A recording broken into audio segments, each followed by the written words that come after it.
কিশোর কুমারের একটা গান আছে হিন্দি, এক লড়কি ভিগি ভাগিসি সোতে হুই রাত কো জাগিসি মিলি এক আজনবী সে বলো ক্যা বাত হ্যায়।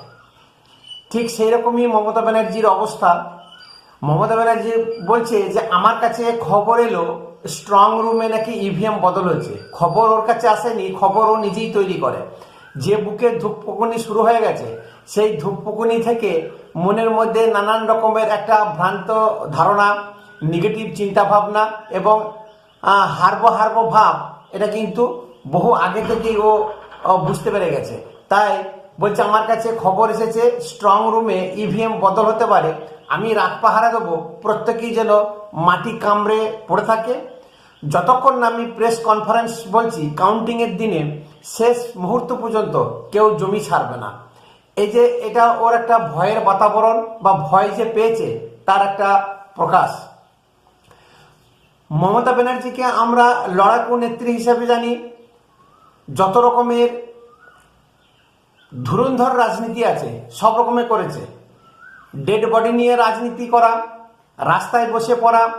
আমরা এটা শুনেছি, তখন ছোট ছিলাম, যে জয়প্রকাশ নারায়ণ যখন এসেছিল কংগ্রেস বিরোধিতা করেছিল, বিশেষ করে ইউথ কংগ্রেস, এবং জেপি নারায়ণ যখনই যেখানেই যেত কংগ্রেস সেখানে বিরোধিতা করত।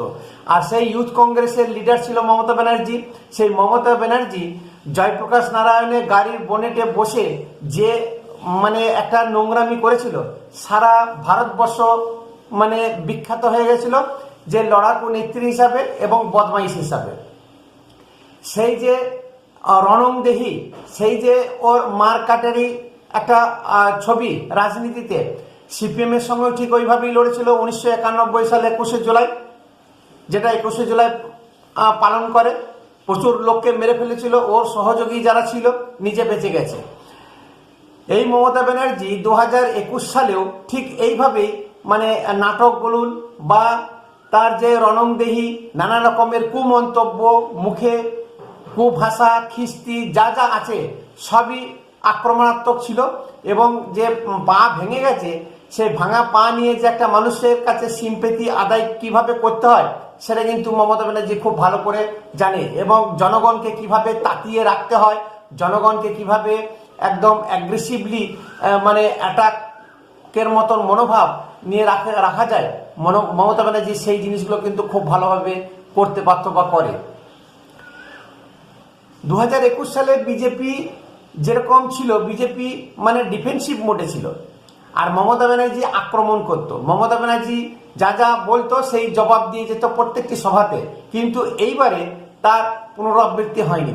বিজেপি আক্রমণ করে গেছে। বিজেপি এই 2026-এ কার্পেট বম্বিং করে গেছে। তার এত নেতা নেত্রী নামিয়েছে সারা ভারতবর্ষ থেকে, যে কার কথায় উত্তর দেবে প্রত্যেকেই কাউন্টার অ্যাটাক করেছে।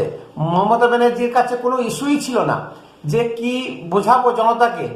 আর জনতা যে মমতার প্রতি মোহভঙ্গ হয়ে গেছে, বিশেষ করে মুসলিম ভোট সরে গেছে। আর বিশেষ করে মুসলিম ভোটে যেভাবে আসাউদ্দিন ওবেসি এবং হুমায়ুন কবির এরা থাবা বসিয়েছে, আর হিন্দু ভোট যে একত্রিত করতে পেরেছে শুভেন্দু অধিকারী, এটাই কিন্তু মমতা ব্যানার্জির কাছে বিশাল একটা সমস্যা সৃষ্টি হয়ে গেছে। তাই নানান রকমের অছিলা, এবং যে 4 তারিখে একটা সরকারিভাবে ঘোষণা করা হবে, সেই ঘোষণা ও জানে যে কে জিততে পারে, টিএমসি না বিজেপি। এবং বিজেপির দিকে যে পাল্লা ভারী, যে এক্সিট পোল, প্রত্যেকটা এক্সিট পোলই দেখাচ্ছে এবং বলছেন যে বিজেপি টাকা নিয়ে এসেছিল, সেই টাকা প্রত্যেকটি মিডিয়াকে দিয়েছে, সেই মিডিয়া টাকা খেয়ে এইসব এক্সিট পোল প্রকাশ করছে মানুষকে ভয় দেখানোর জন্য।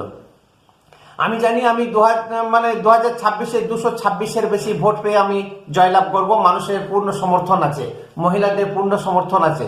কিন্তু পশ্চিমবঙ্গের মহিলাদের এইবারে কিন্তু ঘুম ভেঙেছে, তাদের মোহভঙ্গ হয়েছে। তারা ভাতা, তারা নানান রকমের উপঢৌকন আর পেতে চায় না। মহিলাদের যে সুরক্ষা, এটা একটা সব থেকে বড় ইস্যু হয়ে গেছে এই 2026-এ। তার কারণ আরজি কর কাণ্ডের হিসাব নিকাশ কিন্তু এখনো হয়নি। তার মা সেই দ্রৌপদীর মতো এখনো পর্যন্ত চুল বাঁধেনি, এখনো মাথায় চিরুনি দেয়নি। সেই মাকে পানিহাটিতে বিজেপি প্রার্থী হিসেবে দাঁড় করিয়েছে যে তার একটা ভিত করতে হবে, এবং উনি জানেন যে এই হত্যার পিছনে মমতা ব্যানার্জি, তার পরিবার এবং তার প্রশাসনের সম্পূর্ণ হাত আছে। তা না হলে তার মা বাবাকে ডেড বডি পর্যন্ত তুলে দেয়নি, সঙ্গে সঙ্গে তাকে জ্বালিয়ে দিয়েছে। সেই মমতা ব্যানার্জির পতন, সেই মমতা ব্যানার্জিকে উৎখাত করার জন্য আজকে সেই অভয়ার মা ভোট প্রার্থী হয়ে ভোটে দাঁড়িয়েছে, লড়ছে এবং প্রতিজ্ঞাবদ্ধ যতক্ষণ না মমতাকে হারাতে পারছে, যতক্ষণ না সে জিতে এর বদলা নিতে পারছে, ততদিন পর্যন্ত সে মাথায় চিরুনি দেবে না। উনি ছুটে ছুটে চলে এলেন রাত্রি 8টার সময় সাখাওয়াত মেমোরিয়াল, যেখানে ইভিএম গুলো রাখা আছে, এবং সেই ইভিএম নাকি বদলি হবে। এটা একটা মানুষের কাছে একটা ভ্রান্ত একটা ধারণা ছড়িয়ে দেওয়া, একটা ক্যাওয়াস ছড়িয়ে দেওয়া যে বিজেপি এরকম ভাবে বদল করে মানে নিচ্ছে ইভিএম। আসলে তা নয়। আসলে ওনার আসার উদ্দেশ্য হচ্ছে যে 5 তারিখে বা 4 তারিখের পরে যে উনি হারছেন এটা কিন্তু পাক্কা, এবং সেই যে কি ন্যারেটিভ দেবে, সাংবাদিক সম্মেলন করে কি জানাবেন, তার একটা স্ক্রিপ্ট তৈরি করে রাখছেন। যে আমাকে জোর করে হারানো হয়েছে, আমি হারিনি, মানুষের পূর্ণ সমর্থন ছিল। তারা কমিশন, প্রশাসন, সিআরপিএফ, পুলিশ, সমস্ত প্রত্যেকটি প্রশাসনকে কাজে লাগিয়ে আমাকে জোরপূর্বক হারিয়েছে, ইভিএম বদল করে নিয়েছে, ছাপ্পা দিয়েছে, নানান রকমের মুখে যা যা আসবে। যেমন ঠিক রাহুল গান্ধী বলে থাকে সেন্ট্রাল গভর্নমেন্টে যখন কংগ্রেস আসে না তখন বলে ইভিএম বদল করা হয়েছে, ইভিএম হ্যাক করা হয়েছে, মানুষকে ভোট দিতে দেয়নি, এই যে নানান রকমের একটা বাহানা।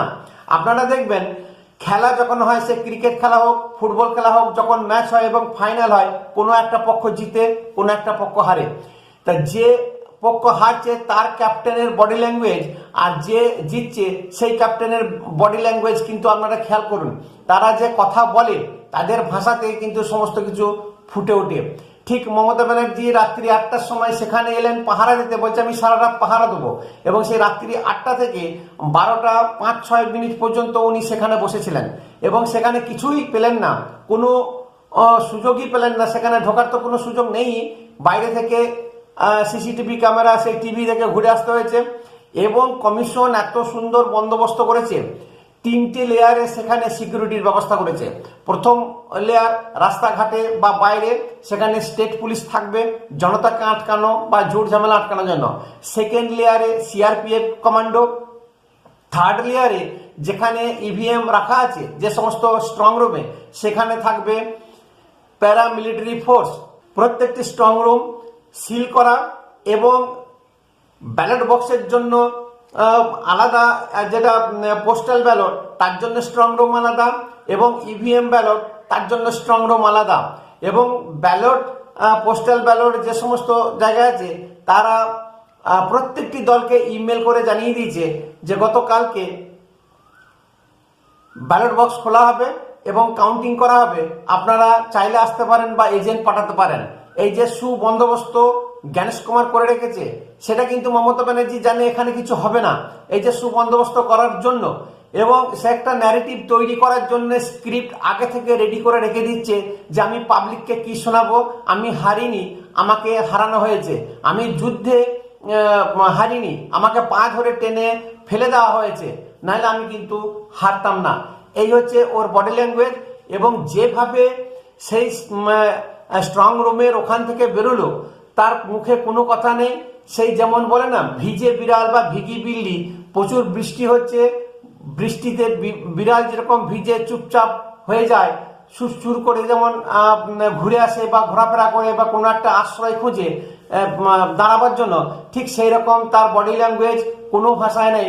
যে মমতা ব্যানার্জি লাশ নিয়ে রাজনীতি করত, যে মমতা ব্যানার্জি জেপি নারায়ণের বোনেটে বসে নাচ করেছে এবং নিজের শাড়ি ছিঁড়ে একটা মিথ্যা অপবাদ দিয়েছিল, যে মমতা ব্যানার্জি নানান ধরনের এরকম উগ্র মূর্তি বা ভয় দেখানো বা নাটক যে করে থাকতো বা করে, সেই মমতা ব্যানার্জি কিন্তু একদম সাইলেন্ট হয়ে গেছে।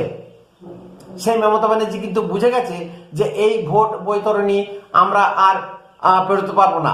তাই অহেতুক কর্মীদেরকে চাঙ্গা রাখার জন্য, কর্মীদেরকে আরো উগ্রভাবে যাতে এগিয়ে আসে এবং যাতে লাঠি সোটা পেটা নানান রকমের কাজ কারবার করে থাকে, সেই রকমই কিন্তু উনি ভাষণ দিচ্ছেন এখনো পর্যন্ত, এবং পরবর্তীকালে সেই জিনিসটাই কিন্তু উনি করবেন।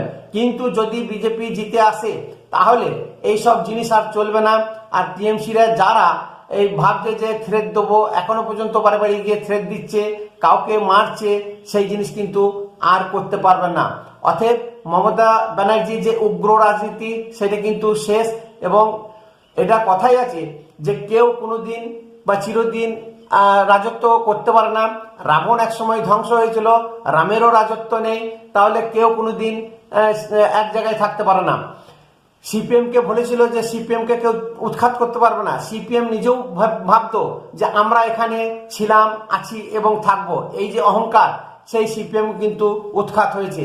আজকে মমতা ব্যানার্জি যতই ভাবুক যে আমাকে কেউ সরাতে পারবে না, এই পশ্চিমবঙ্গ আমার, এই রাজত্ব আমি চালিয়ে যাব, ব্যানার্জি পরিবারের এই ভোগ করবে জমিদারিত্ব, তা কিন্তু সেই দিন শেষ। মানুষ যেদিন বুঝে নেবে আর জনতা যেদিন ঠিক করে ফেলবে কি করবে না করবে, সেই দিন কোনো ফন্দি ফিকির, কোনো উপঢৌকন, কোনো সামাজিক প্রকল্প, কোনোভাবে প্রলোভনে মানুষ কিন্তু পা দেয় না, তার একটা বিহিত করেই ছেড়ে দেয়। এবং সেই বিহিত কিন্তু সিপিএম এর আমলেও হয়েছিল, টিএমসি কে নিয়ে এসেছিল। আজকে সেই জনতা আজকে 2011 সালের মতন একটা অ্যাডামেন্ট হয়ে আছে, এবং তারা তার রেজাল্ট কিন্তু জানিয়ে দিয়েছে। তাদের কিন্তু রাগ, ক্ষোভ যাই বলুন, জনতা কিন্তু ভোট বাক্সে বন্দি করে ফেলেছে। এখন 4 তারিখে আনুষ্ঠানিকভাবে ঘোষণা যে কে জিতছে কে হারছে, এবং 4 তারিখের সন্ধ্যাবেলায় বা 5 তারিখে যে ন্যারেটিভগুলো মমতা ব্যানার্জি দেবে সেইগুলো কিন্তু কালেকশন করে এক জায়গায় জমা রাখছে। নমস্কার, ভিডিও ভালো লাগলে অবশ্যই একটা সাবস্ক্রাইব করবেন ছোট্ট চ্যানেলকে গ্রোথ করার জন্য, এবং কমেন্ট করে আপনাদের মতামত জানাবেন। ধন্যবাদ।